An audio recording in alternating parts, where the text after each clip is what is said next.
to continue our journey of learning, opening our hearts, opening our minds, so that we may be able to grow, be in service to others.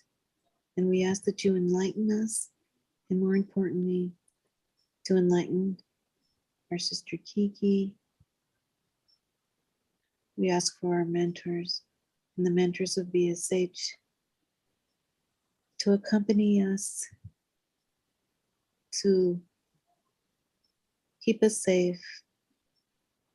Bless us all. Bless our space. Bless this space. We ask permission with honor and with humility that you give us. We ask permission to open this class for this evening. So be it. And so it is. All right.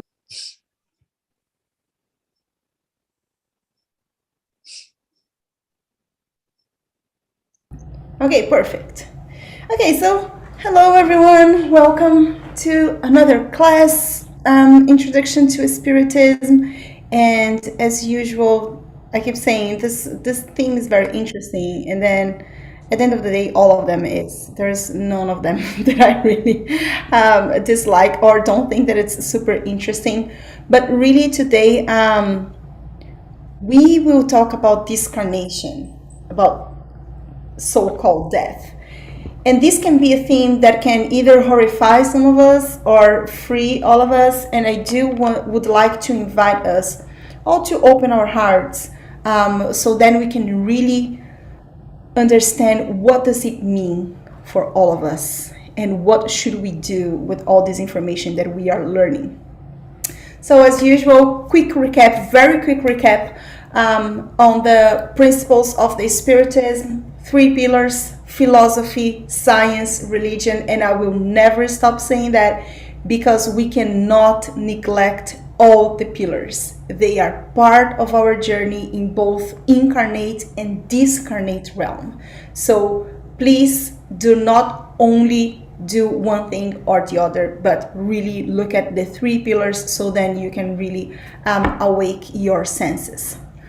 5 basic principles on the Spiritism. 1 is the existence of God as a one supreme intelligence, first cause of all things, and as supreme intelligence, it does good. It is the beginning of everything. And if we have any questions or any doubts of how to please God or how to do right, do unto others what you wish them to do unto you. This was said by Jesus, and this is what should rule ourselves. So if we're having any challenge on our life, let us practice to put ourselves in the shoes of others, and then think how the other would feel if we did or said something like that.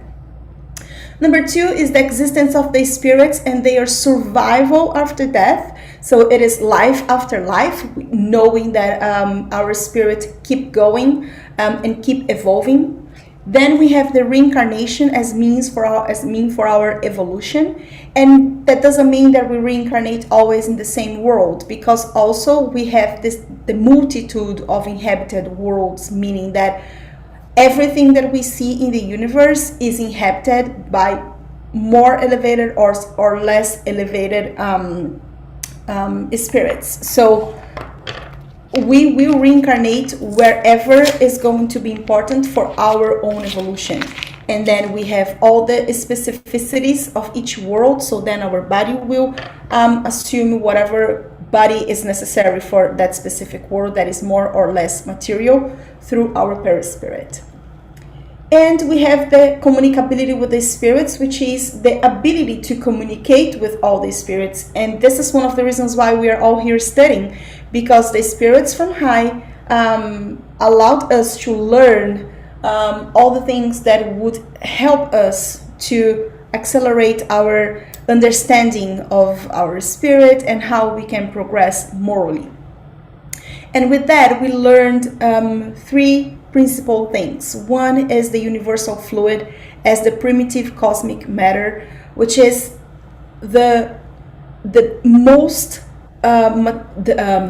which is the beginning of everything. It is through the universal fluid that everything happens, that we create body, that is created a spirit, that the thought can navigate from one place to another. So the universal fluid is really what enables everything to exist. And one very important thing is the universal fluid is so fluidic, it is so plastic, that it creates the thoughts. And the thoughts are thoughts and will are for spirits, while hands are for humans. So we should never neglect the importance of our thoughts, because it is in here that we create everything that will be then manifested. We also learned about prayers and the importance of gospel at home. I truly, truly, truly hope that all of us are doing our gospel at home, because this is when we enable our mentors and the benefactors of good to make sure that our environment is supporting our elevation of thoughts. So really important, please do not forget to do that. We learned about action and reaction. We learned that it's not God punishing us. It's God helping us to understand through our own experiences what is right and what is wrong. And the more we evolve, the easier it's going to be for us to accept the situations that we are all put through. Never forget that we co-create with God, and as we co-create, the tendency is that we create according to our needs, to our passions, to our vices. And God is creating according to what we need to progress. So sometimes if we feel like we are far from what God is willing from us, let us stop and reflect what's going on. And everything that God creates in our life will regard the divine laws. So those are all the laws that we have in our conscience. So by reading all of them and what they mean, they should all ring a bell of, oh yeah, I know about that. Yeah, that does make sense. Because this is our conscience telling us this is what we should be doing. So we learned about the harmony between the matter and the spirit, the harmony between understanding what is good and what is evil. We understood the importance of elevation of our thoughts. We understood the importance of the labor as means for us to develop our intellect and our moral intelligence. We learned about the law of reproduction, which is our piece on contributing to the general progress. We learned about the law of preservation. We all have that, and this is part of us. Life is necessary for the improvement of all beings, and if we do not care for our life, we wouldn't be afraid of nothing, and that would just mess with everything. So this is an instinct that all of us carry. There is the law of destruction, and we should understand destruction by God's eyes, of course, is the transformation to renew. And then what happens is that we as humans, because of our vices, sometimes we destroy with cruelty, we destroy without purposes. And this is when we derail from what we should be doing. We learned about the law of society. Living in society is important for our progress because we cannot progress alone. So make sure that wherever we are, whoever we are talking to, whoever we are meeting, it is either important for us to support them or for us to be supported. So pay attention to your society and where you're living and the role that you want to play in that. We learned about the law of progress, which is really to support us to awake our divine senses. We learned about the law of equality. Everybody has the same goals. We do have different tools because those tools are the ones that will be necessary for us to evolve one or other specific moral muscle, I would say. We learned about the law of freedom, which really brings us to the free will. and it is important so that we can all carry the merits of our choices. So even though not always we can choose a situation, we can definitely choose how we want to deal with that. So keep in mind that what is defined by God is the physical realm. Everything else, the moral realm, it's all by choice. And then we have the law of justice, love, and charity, which is the most important one. So if we do not, if we forget about all the other laws, this is the only one that we should really be looking for to practice. And charity, by Jesus's definition, is indulgence towards the imperfection of others, and forgiveness of offenses forgiveness of all offenses. This is missing. It's benevolence to all, indulgence towards the imperfections of others, and forgiveness of all offenses. This is what charity means. And then by practicing that, we are truly able to start understanding what is justice, what is love. All right, so now let's talk about disincarnation. And as disincarnation, we will go over these 5 topics here. Death and disincarnation, the difference between death and disincarnation, the process of disincarnation, the different types.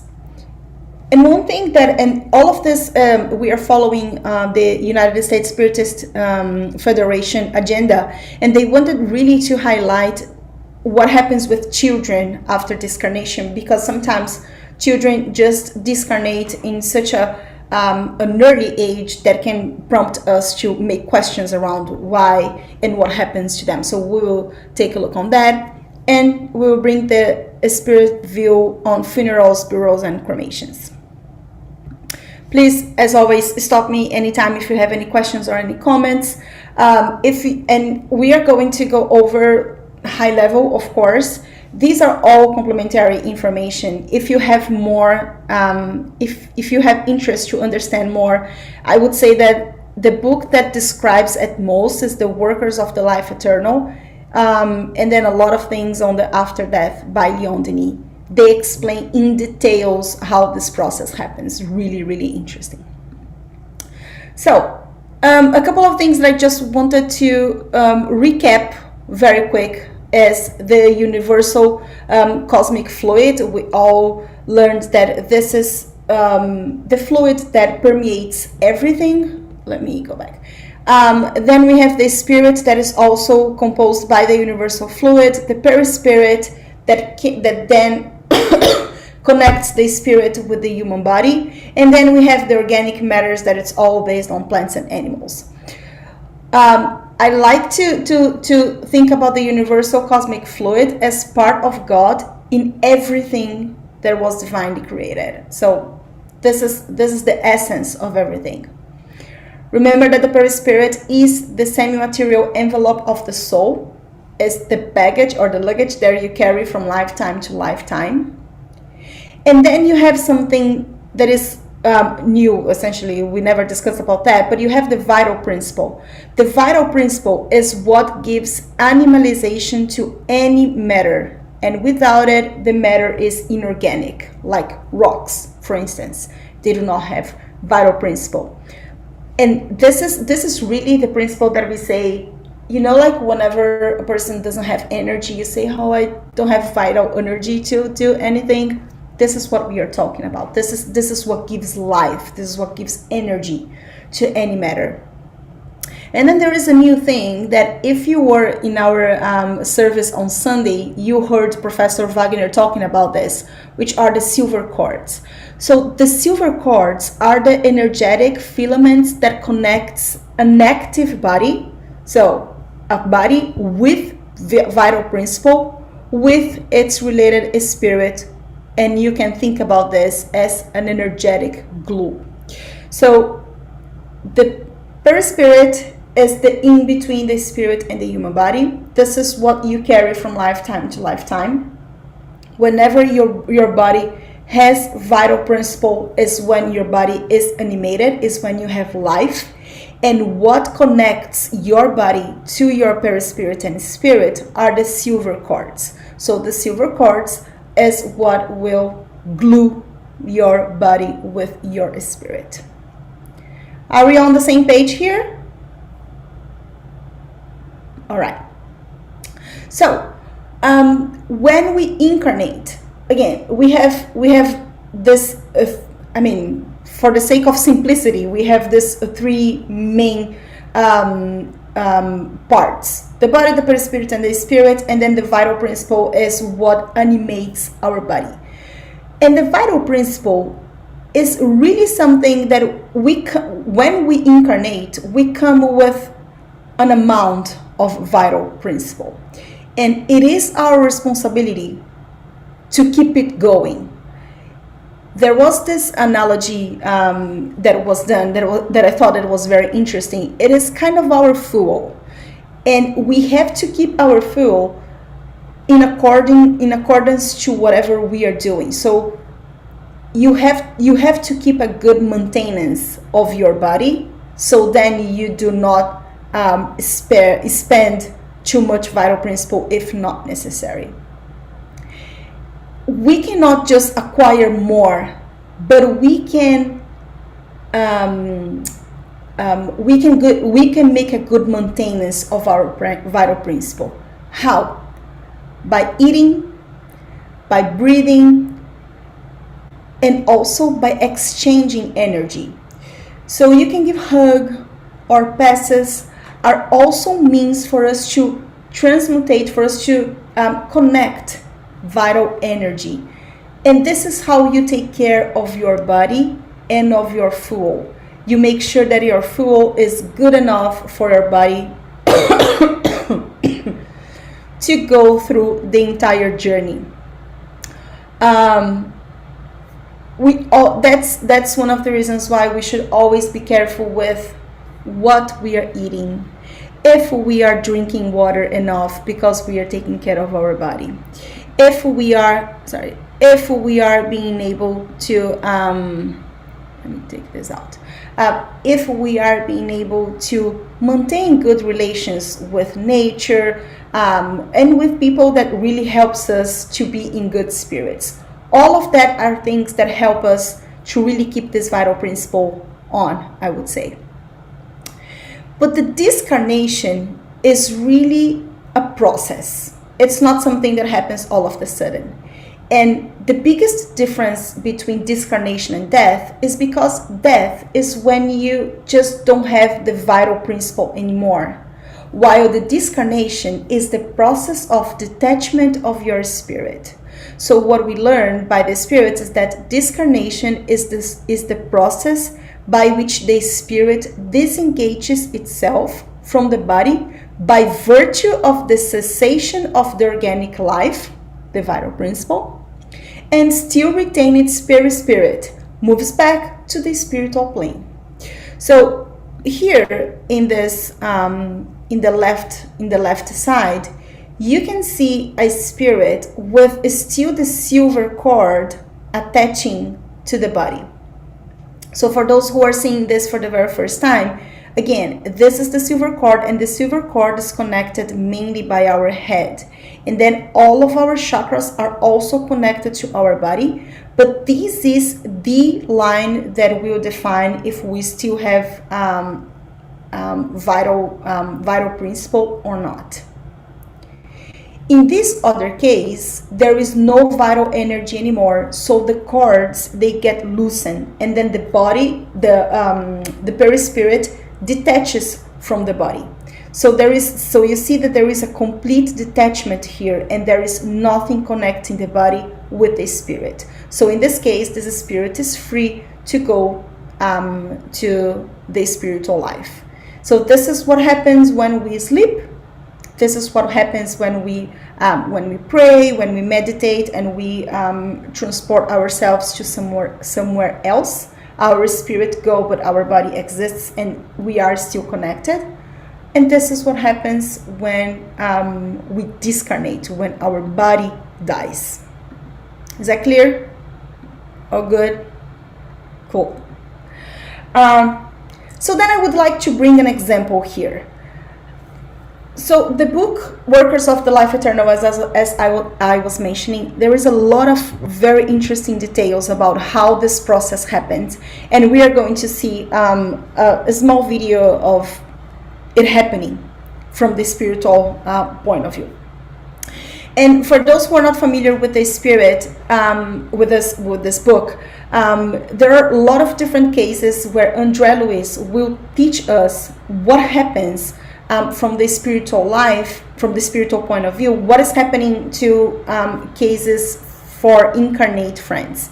And then there is this medium called Dimas, and then Dimas was very, very sick, and he was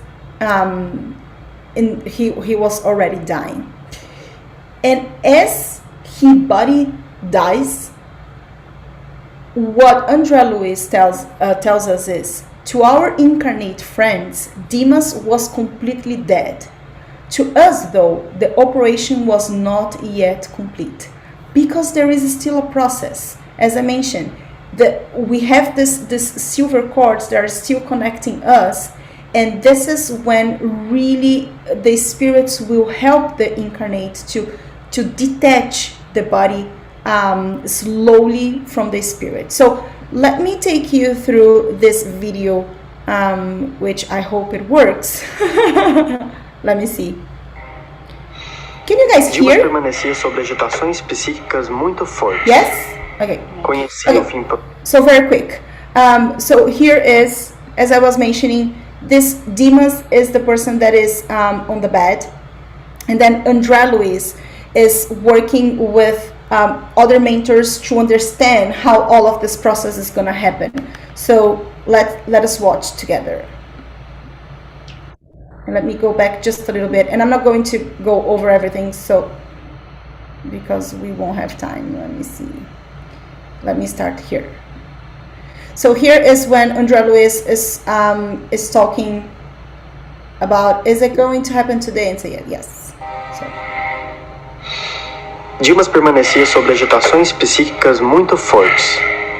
Conhecia o fim próximo do aparelho carnal. Temia o futuro dos seus. Conservava-se em...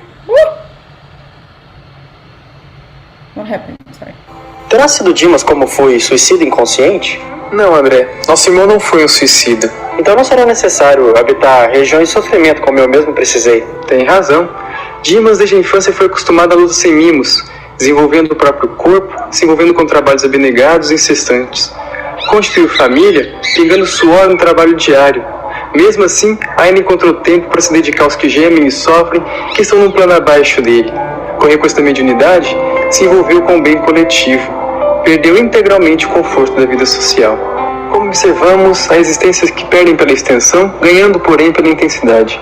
Mas já é hora de ir, André. Nossos irmãos nos esperam. So here is André Luiz talking with the mentor, and he's asking what is going to happen with Dimas. And what the mentor is saying is, Dima was a very benevolent person that while he still had so much to do on earth, he was still serving. And all that serving granted him all the necessary support for this moment that is coming.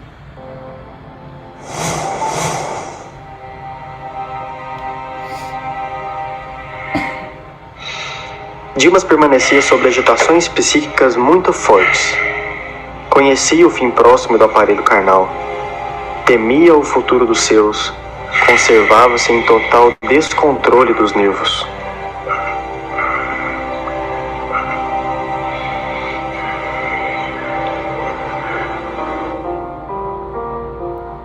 These are the mentors.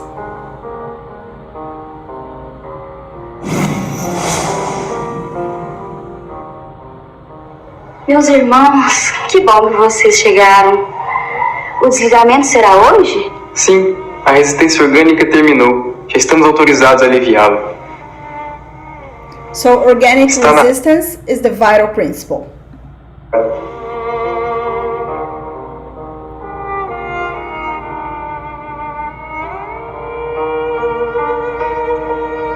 Dimas, não obstante dedicado à causa do bem e compelido a grande esforço de cooperação na obra coletiva, descuidou-se de incentivar a prática metódica da oração em família no santuário doméstico. Friends, this is the gospel at home. See the importance. Do médium, ao pé dele, mantinha-se firme ao seu lado, olhos vermelhos de chorar, emitindo forças de retenção amorosa que prendiam o moribundo em vasto emaranhado de fios cinzentos, dando-nos a impressão de peixe encarcerado em rede caprichosa. Teria de ser o primeiro empecilho a ser removido. So what is happening here? He's dying. His wife is of course mourning, and she doesn't want him to go. But the fact that she's not there, emanating positive vibrations, is creating for him kind of this obstacle for him to detach, which is not good, because this only gives him suffering instead of support. So it's not the fact that she's there with him, giving him care, that is giving him comfort, but the opposite. And this is why, because of her thoughts. See that all this net is created with her thought, and this is the very first thing that the mentors will work on to release. So they start giving passes, magnetic passes.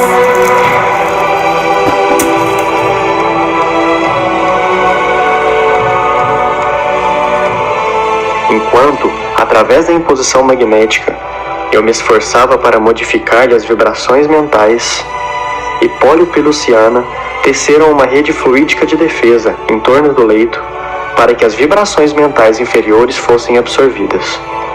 E Jerônimo trabalhava a fim de tranquilizar a esposa para dar continuidade à tarefa.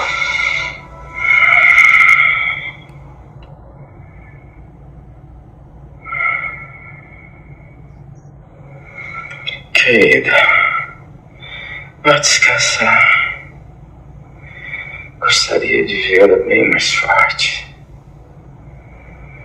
Sinto-me bem melhor. Sinto que o dia será de calma e reconforto. Pode ir.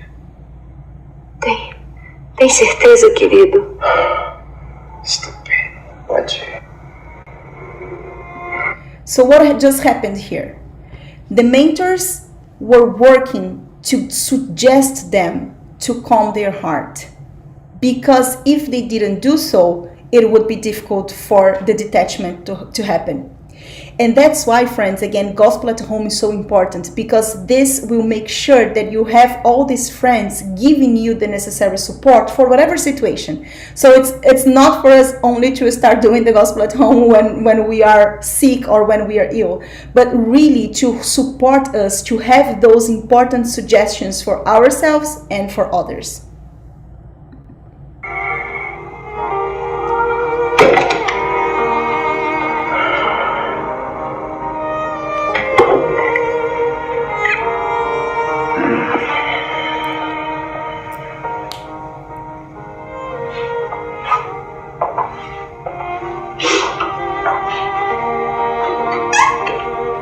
Meus irmãos, peço-lhes que cuidem do sono da esposa para que suas emissões mentais não nos alterem o esforço.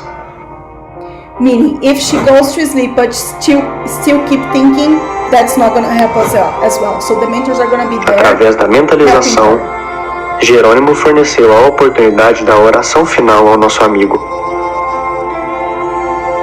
Meu Senhor Jesus Cristo, creio que atingi o fim de meu corpo, do corpo que me deste por algum tempo, como dádiva preciosa e bendita.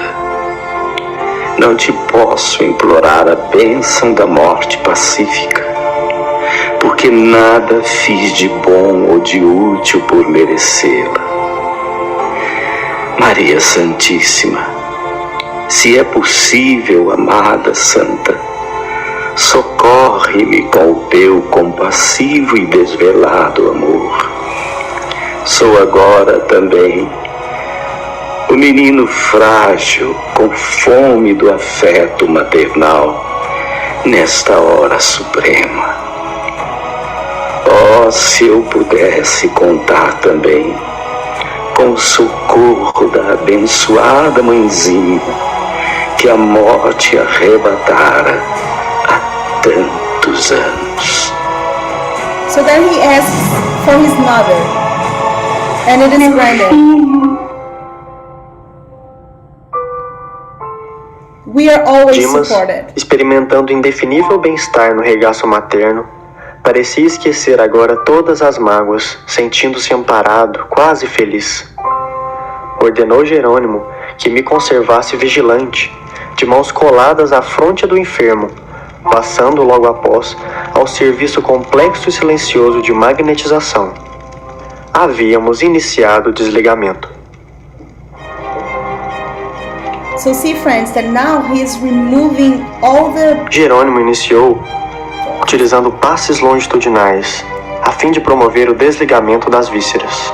A seguir, isolou todo o sistema nervoso simpático, neutralizando mais tarde as fibras inibidoras do cérebro. Começou a operar sobre o plexo solar, desatando laços que localizavam forças físicas. Com espanto, notei que certa porção de substância leitosa extravasava do umbigo, pairando em torno.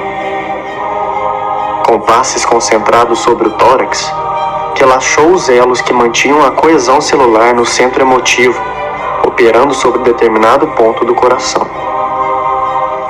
Nova cota de substância desprendia-se do corpo, do epigástrio à garganta, mas reparei que todos os músculos trabalhavam fortemente contra a partida da alma, opondo-se à libertação das forças motrizes, em esforço desesperado, ocasionando angustiosa aflição ao paciente. Alcançáramos o coma em boas condições. Era a última etapa. Concentrando todo o seu potencial de energia na fossa romboidal, Jerônimo quebrou alguma coisa que não pude perceber com minúcias, e brilhante chama violeta dourada desligou-se da região craniana, absorvendo instantaneamente a vasta porção de substância leitosa já exteriorizada. Quis fitar a brilhante luz, mas confesso que era difícil fixá-la com rigor. A chama mencionada transformou-se em maravilhosa cabeça, em tudo idêntica à do nosso amigo em desencarnação, constituindo-se após ela todo o corpo perispiritual de Dimas, membro a membro, traço a traço. Dimas desencarnado estava ligado ao corpo através apenas de leve cordão prateado, semelhante a um elástico entre o cérebro de matéria densa, abandonado, e o cérebro de matéria rarefeita do organismo liberto. E agora, padre? O desencarne está completo? Aos olhos da carne, sim, mas para nós o trabalho continua. O cordão fluídico deverá permanecer por mais um dia, considerando as necessidades do morto, que ainda não está preparado para o desencarne mais rápido. Pedimos à irmã que tenha bondade de velar por ele até o momento propício. And that's it, friends, with this movie. Just 1 second. So see how interesting it happens. It is a process. And this process, it is gradual, as we are seeing. Oops. It is gradual, as we are seeing here. It doesn't happen all of the sudden. So even when we see someone, even when it feels like for us it is totally death, it doesn't mean that the spirit is completely detached from the spirit. And this will be as quick or as belated as our moral detachment.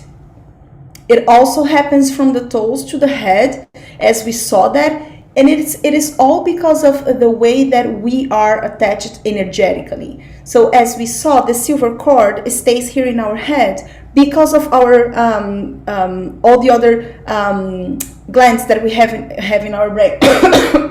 That connects with our spiritual energy, and that's why this is the last piece that goes away. And that's why, again, our thoughts are so important, because everything that we think through our life is what is going to make things easier or not so easy in the time of our discarnation. The other thing that happens is a review and then a confusion. So let's understand what that means. Allan Kardec tells us that the more the spirit clings to material life, the less it sees beyond it. And of course, because imagine that we are super attached to our material world. When we gradually started going away, we are still in that state of confusion. And this can be terrifying or not, depending on how we understand that life goes on. So as I was mentioning, our bones get weakened over time, and this is also of course correlated with our vital energy. So if we are talking about someone in old age, you already understand that vital energy is going away, so it's easier.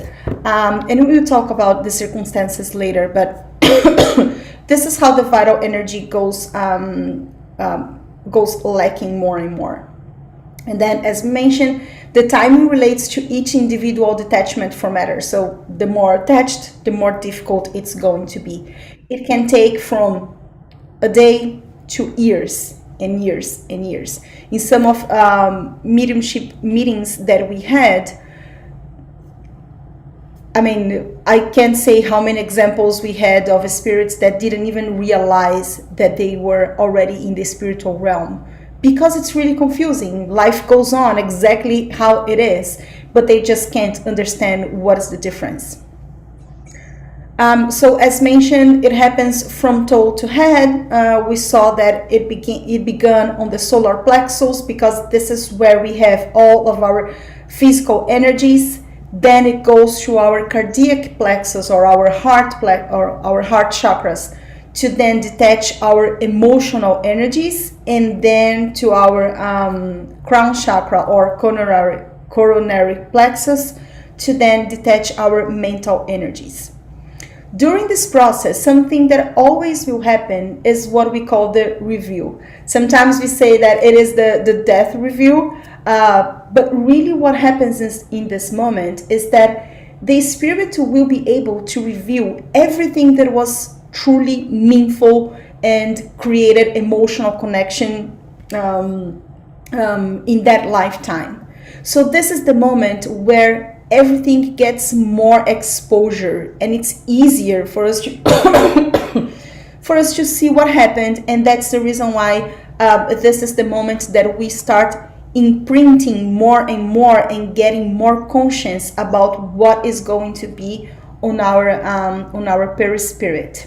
So again, that's why it is important that we live a life of detachment of things that we know that we are not going to carry in our next experience. And then there is this confusion that again can be brief or very long. And think about that confusion, you know, when you have like a very, deep sleep, and then you wake up, you don't know if it's like Saturday, you wish you didn't have to go to work, but then you realize it's already 8 a.m. and then you have to rush. That type of confusion, it's kind of what we might feel whenever we wake up in the spiritual realm. There is the book Astral City or No Solar. There's also a movie that tells about how André Luiz awakes in the spiritual realm, and this is very, very interesting, and we can talk about that later. But I would highly encourage everyone to take a look on that. And then, of course, that the enlightenment of the spiritual life helps the understanding of the new state. As I mentioned, there are a lot of friends and spirits that we meet on the mediumistic meetings that they don't know what happens, and they look for explanation. What Allan Kardec tells us is that death comes, but really nothing ends. The confusion continues. So if we were confused while living on earth, we will also keep that confusion. So that's why it is important, friends, that we always pay attention to our thoughts. If we are in any type of disturbance, if we are nourishing any type of bad relationship with anyone, if we do not forgive, these are the things that we are going to carry. And these are really the things that will not benefit us in any means whenever we are going through this process. But of course, that it changes according to circumstances, right? So this is what will define how painful it is, this process. And really the Spirit said that it's not that it's painful, it's just like confusing depending of who you are and your morals. So there is the old age one. This is like unnatural death resulting from the extinction of the life forces, meaning the vital principle, due to old age or diseases in old age. This disengagement occurs over the time prior to the death, so it is almost as if we knew already that our time is coming. And that's the reason why it is very often that people in old age, they start reassessing their life. What did they do? What was done that was nice? What was done that was not? How they can change if they want to change. But these are moments that really starts ringing the bell for us in terms of, did I do what I was supposed to? The same can happen whenever we are in a circumstance of illness. In a general way, the liberation of the soul is less painful after a long illness, which has the effect of gradually loosening the carnal bonds. So just like what happens in old age, whenever someone has an illness for a long time, the vital principle also gets loosened time after time. So it's not something that happens all of the sudden. But then there are the accidents, which are sudden and violent death. Those occur when the organic life is in full flow. So it's again full flow, it's perfect, but then causes a painful rending of the soul because something happens. It doesn't mean that it wasn't the time for that person to discarnate. It just means that the circumstances in which that person was discarnated was through a painful and shocking process. Nobody discarnate before its time, unless you decide to take your life. But apart from that, nobody dies without arriving at the time of your own death, not even in accidents. And then other things that also influences a lot on if it's going to be painful, confusing, long-term, short-term, are the culture. As we know, there are a lot of different cultures and religions that says so many different things about what's going to happen after death. And that the hour of separation is a cruel one for the spirit of him who believes in annihilation. He clings desperately to this life which is slipping away from him. And what happens? And we also had cases, and we see in many books, example of spirits that didn't accept death as didn't accept the life after death as they were expecting, because they had a very strong belief that that would be different, so that they rebel or they try to find revenge. That's not good at all. So whatever culture we have is the one that we will carry after life, after earthly life. The knowledge of the spiritual future and the study of the laws that govern discarnation are of much benefit in preparing us for death, says the spirits. They may render our last hours easier, facilitating our liberation, and enable us to place ourselves more readily in the new world which opens to us. And then, of course, friends, easier said than done, right? When we feel like the time is arriving, I'm pretty sure that it's going to be difficult for us. But really, this is the moment where the faith kicks in. Whenever we trust that we have our benevolent friends with us or with whoever is going through this situation, this is the moment that if we release, it's going to be easier for everybody, because this is inevitable. Everybody that is alive one day will go through this. There is also something that Leon Denis and Allan Kardec tells us, which is prepare for your discarnation.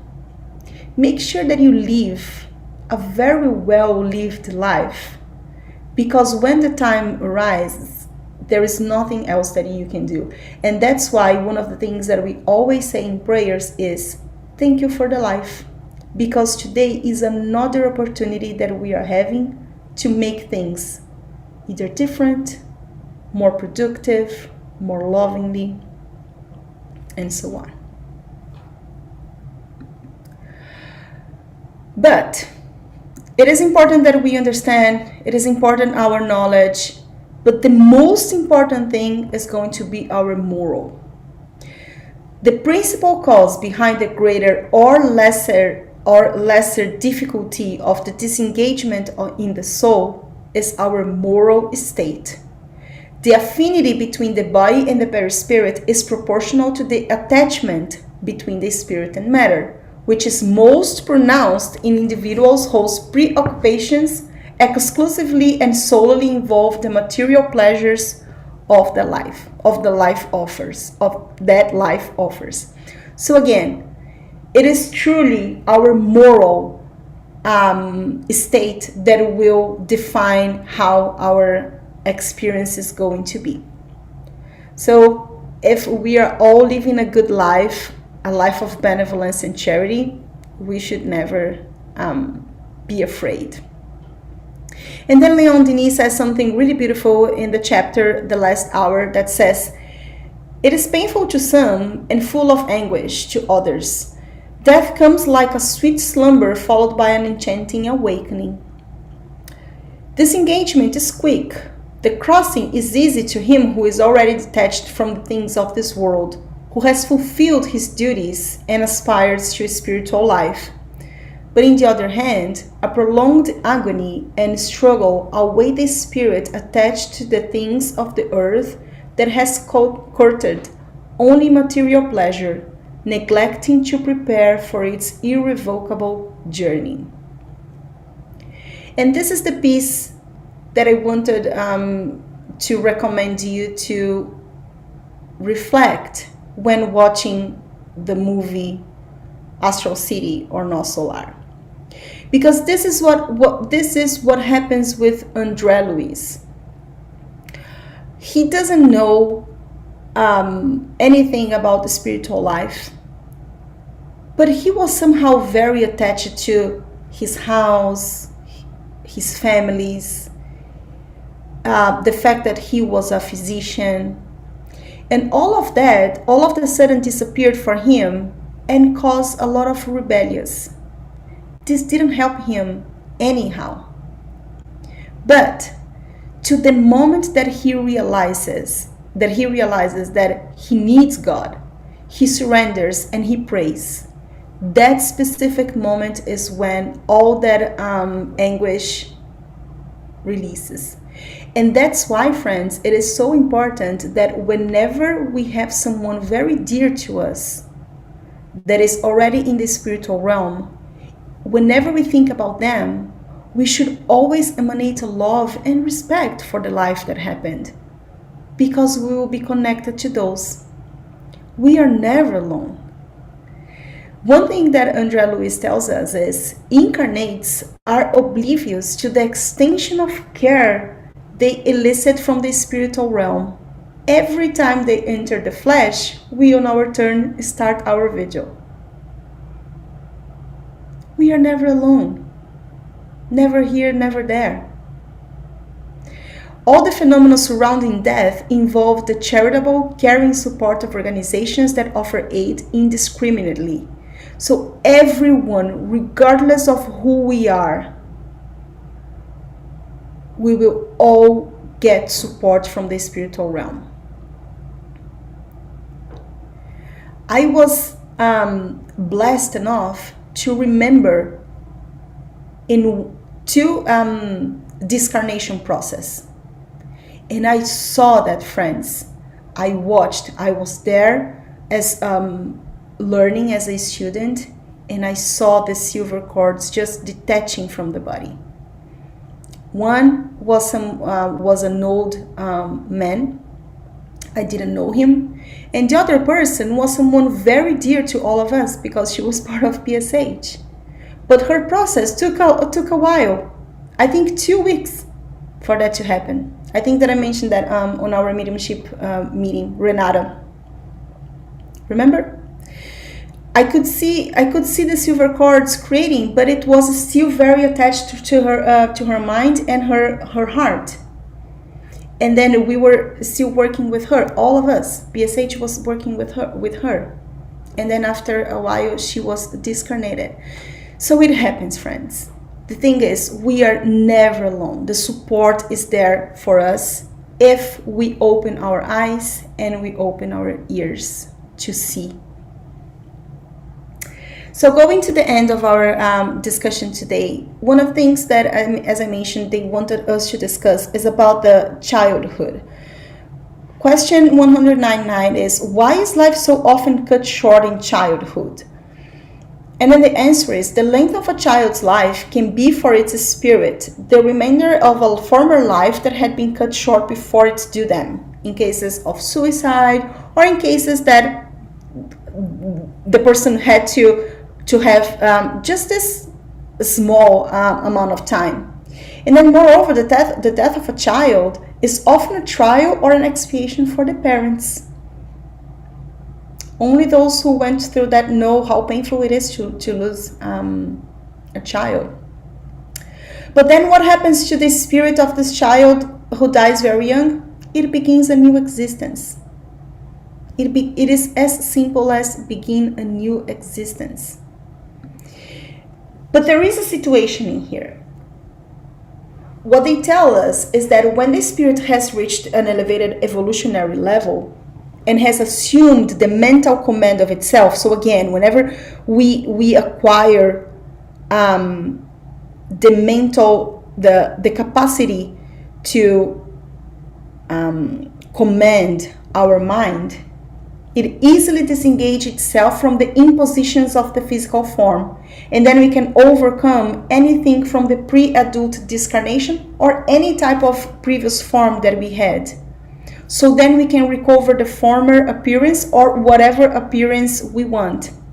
So in this case, what they are telling us is that sometimes the child, when discarnate, whenever that spirit recollects the conscience of the mind, the spirit can decide to have the appearance of the even previous life as an adult. Because remember that childhood is a state of our earthly realm. Whenever we go to the spiritual realm, we are all spirits in many different evolutionary states. But there is one thing that this doesn't happen with everyone. And one of the reasons why is because we are still, or the spirits are still prisoners of this unconscious that still holds them so tied to their mothers and their fathers. So they live as if they were still in their mother's laps. And then, of course, that it is a spirit that is in there, and it needs time in order to be renewed. So again, the benevolent spirits, the mentors, will be always helping the mother and the children to detach. So once that detachment happens, then both spirits can continue with their journey. Last piece is funerals, wakes, burials, cremations. 3 basic things that we always should remember. All the spirits are sensitive to remembrances. Because remember that when we discarnate, we carry all the most important emotions, all the most important memories in our perispirit. So every time that we remember about something, it's going to be sensitive to the other spirit. And spirits respond to thoughts. So whatever we are thinking, we can connect with the other spirit. And they are very sensitive to prayers that bless the act of remembering. If you watch Nosso Lar or Astral City, you will see that one prayer helped him to awake. And that was the prayer of one patient that he attended. So whenever we feel like we are missing someone, pray. Send positive energies, because that connection will not only alleviate the suffering because we are missing that person, but also will support him or her to be strengthened. So overall, funerals and cremations and all the celebrations that we do, they are more for us rather than for the spirit. For the spirit, it is as simple as changing clothes. The body is just a vessel. We remove this one, we'll get another one. Whenever we reincarnate, of course. So funerals, what they say is, the gathering of mortal remains of all members of a family in one place is a pious costume and a witness to sympathy of loved ones. In such gatherings mean little no spirits, they are useful to humans. One thing that we have to be very careful is what is the energy that we are emanating whenever we are in funerals or in cremations. Because remember what we just watched with Dimas. The thoughts that his wife was creating for him was creating this net that was preventing him to release his spiritual. This creates agony because there is no vital principle anymore. So imagine yourself. It would be really, really hard. So whenever we are in funerals, be aware of your thoughts. I know it's hard, but whenever we think about the person, think with love. Let the person go. Burial and cremation. Spirits regard the body left behind as an ill-fitting garment that has inconvenienced it and which it feels happy to have gotten rid of. The prevailing sentiment at the sight of the body decomposing is almost always indifferent, as thing is no longer cares about. So again, it is an important process for us as human beings. I'm not saying that we shouldn't do that. It is important. There is I don't know how to say that in English, but there is a process of letting go. We should do that, but we should always be careful with our thoughts, because our thoughts is exactly what will help or jeopardize the experience of the person that is discarnating. So to finish, whoops, what happened here? Let me just go do something. To finish, I just would like to read a statement. I know what happened. I didn't erase this slide. I'm sorry. So to finish, I just would like to share something that Andrea Lewis says. Our existence is just an act. Our body is just a garment. A century for us is like a day in the spiritual realm. A service is an experience that will support us. And then the death of our body is as simple as a renewing breath. As difficult as it can sound, or as beautiful or appealing it can sound, this is a process that all of us will have, and we have gone through with many different people in our life. We should be very aware of how we want to deal with discarnation, because this is really important, not only for us who are here, but also for those who are there. So the more that we understand, the easier it gets. Not saying that the pain is going to go away, because we miss what we miss. But we are able to better manage the suffering that we live for that purpose. Makes sense?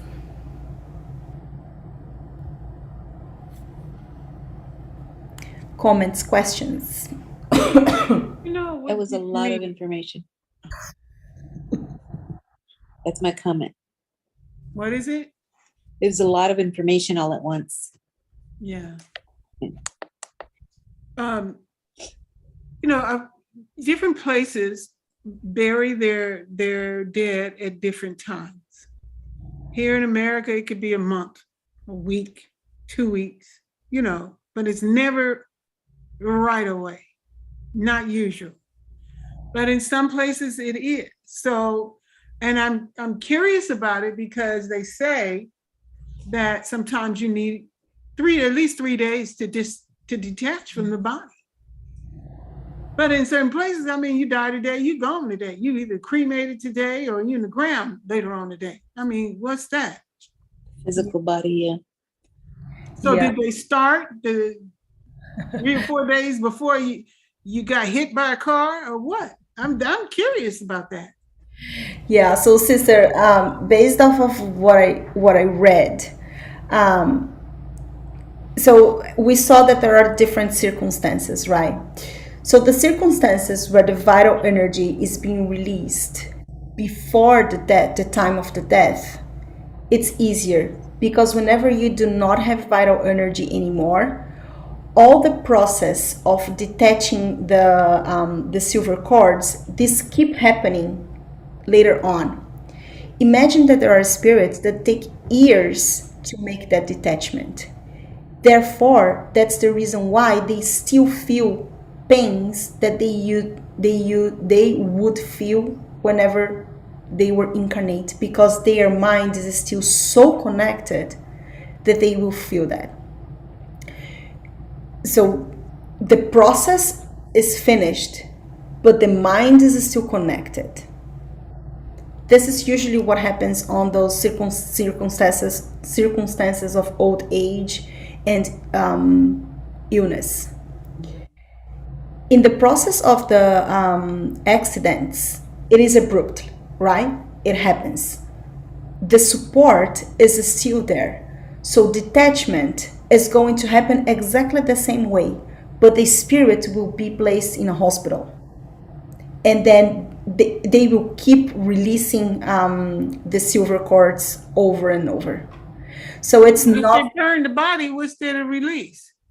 Yeah, because the spirit's not there anymore. There is no vital energy. So whenever there is no vital energy, the spirit's not there anymore. So it's released, right? They can still feel the perception. They can still perceive as if they were there because of the silver cords. But imagine that most of the spirits, whenever they discarnate, they get into a state of deep sleep. So they don't know what's going on. They are sleeping. So this is the moment where body's being buried, body's being cremated, all that kind of stuff. The spirit's sleeping. They cannot feel what's going on in their body. Right. Yeah, I get that part. But I was just, I guess, so when you're being cremated, that's even more help disconnecting from the body, basically, right? I mean, you're burning. The body is burning. The physical body, yeah. The physical body is, Yeah. so they're still releasing it, right? No, it is already. So, I mean, there is no right or wrong, or there is no one specific thing. Like in this day, Gina is going to die, and then in the morning, and then in the afternoon, we're going to release, and then there is no same thing for everybody.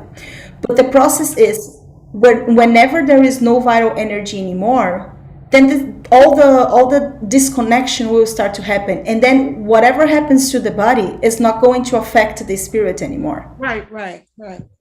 So if you cremate the body at the same day, it's not a problem.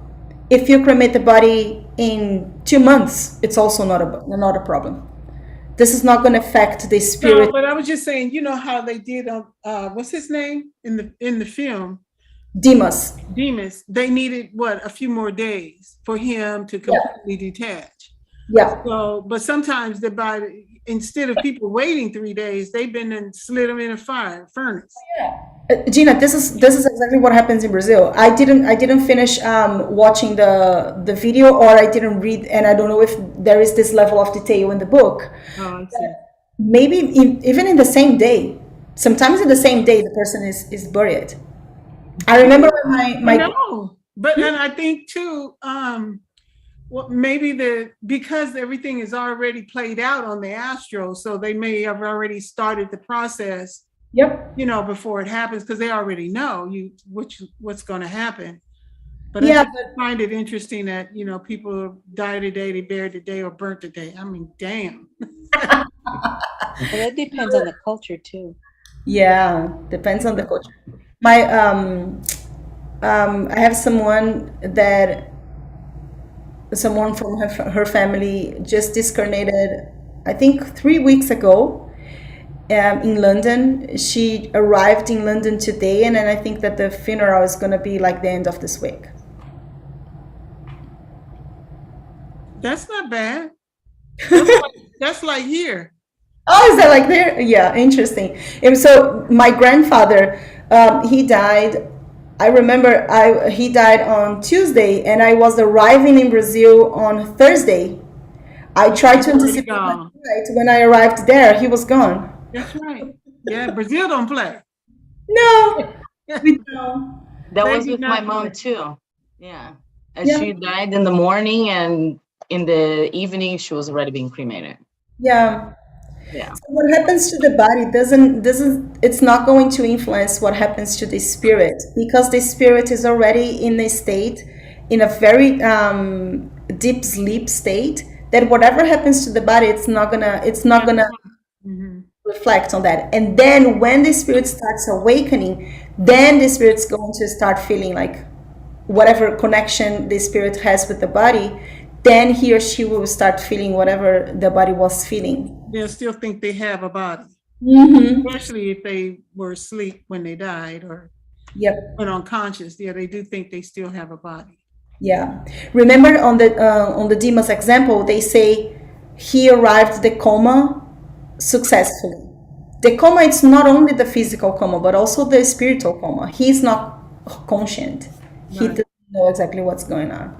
My understanding from his case was that his body was still alive, right? So that was what they were removing while his body was still alive. Yeah, they were removing that net that the wife had put around him. It was imprisoning him and causing him pain. Yes. Yeah. But his vital spirit, I don't remember how it's called, but His energies, yeah. yeah, he was still alive. His heart was still beating, right? Mhm. Yes. He didn't have vital energy anymore when He went to the coma. yes, when he reached the coma, that's the moment that he doesn't have energy, he doesn't have vital energy anymore. And he pretty much asked her to leave so he could be released, right? And they could work on him. Right. It's funny because that's what happened like with my grandfather too. Like when he had Alzheimer's and he was really healthy, and physically his body was healthy. And then he went to a senior home for like a week because my grandma went on vacation, and the second day he passed. Yeah. The second day.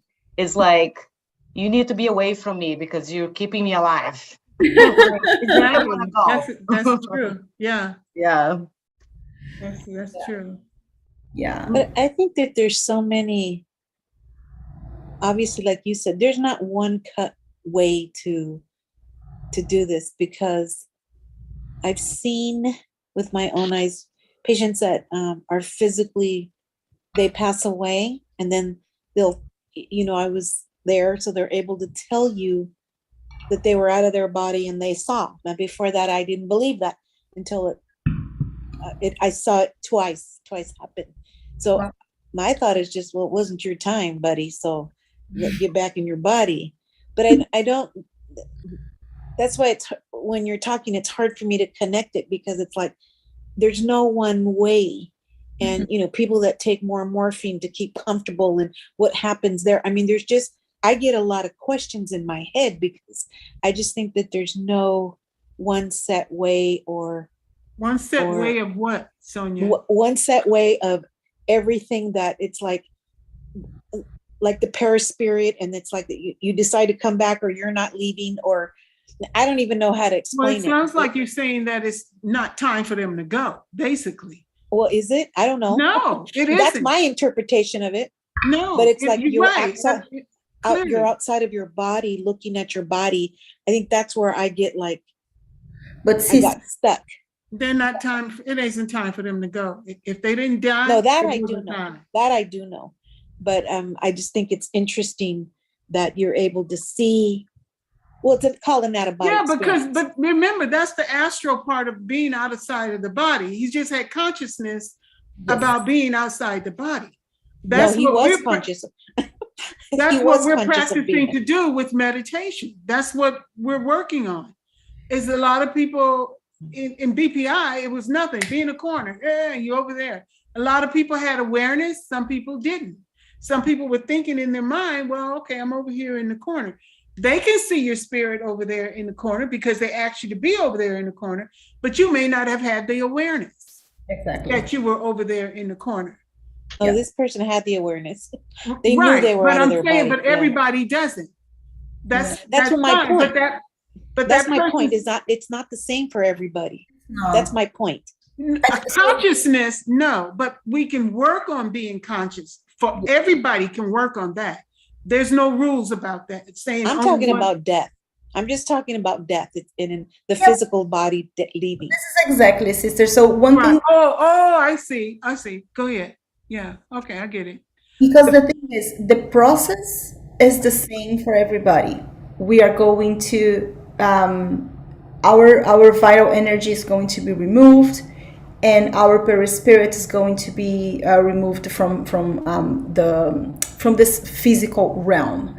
This process is going to happen to everyone inevitably. But how you are going to consciously see that process, if it's going to be short or long, all of this depends on the circumstances, depends on the knowledge, the culture, and your morals. So all of these makes different scenarios for everyone.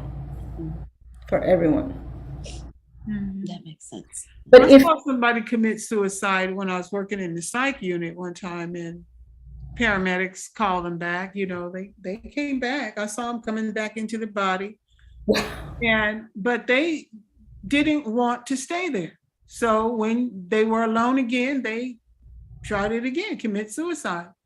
And I said, poor thing, because they have no idea what they did. They have no idea. Well, they know now, because eventually they succeeded in killing themselves, Yeah. And it's, well, anyway.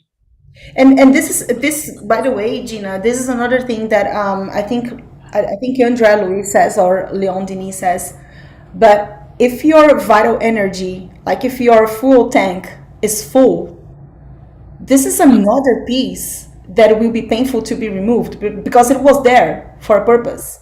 And then all of a sudden you remove that yourself. And we should also be careful with the unconscious suicide, because sometimes we are just mistreating our body. And this is also causing us to physical death. Yeah. So someone that, let's say, smokes too much, you are harming your body. We should be very, very careful. This is a type of suicide that Andrea Louis explains on the book, The Messengers, I think. Alcohol, overeating, any abuse. Overeating, any vice. Yep. Any vice, you're right. All right, so we are over time. Sonia's fault. She wouldn't touch. I think it's very interesting topic also because, to your point, Sonia, I think it just raises so many questions for us, and we should bring those questions. There are books explaining all of them to us, and we should look for that. As Leon Denis is always has always recommended us, how can we be better prepared for what's coming ahead, and how do we make sure that we are making the best of each day of our life? I think that this is really crucial for us to reflect. Thanks, Kiki. Good Thank class. you. All right. So, is anyone willing to do the closing prayer? I'll do it. You are. My Go ahead. turn. Let's just close our eyes as we put our attention on our Lord Jesus. Give him thanks as we open our heart with much gratitude for this opportunity to learn. Jesus brought us love and many, many teachers to help us along our path. We thank you, dear Jesus. We thank you for being a lamp for our path and on our journey. And we'd like for you, dear Jesus, to bless us tonight as we continue to contemplate these lessons. Open our heart, our mind, and our understanding. And may we continue to study, to work, and to pray with you. And with that, dear Jesus, we ask that you bless the closing of our service. In your name, so be it. So it is.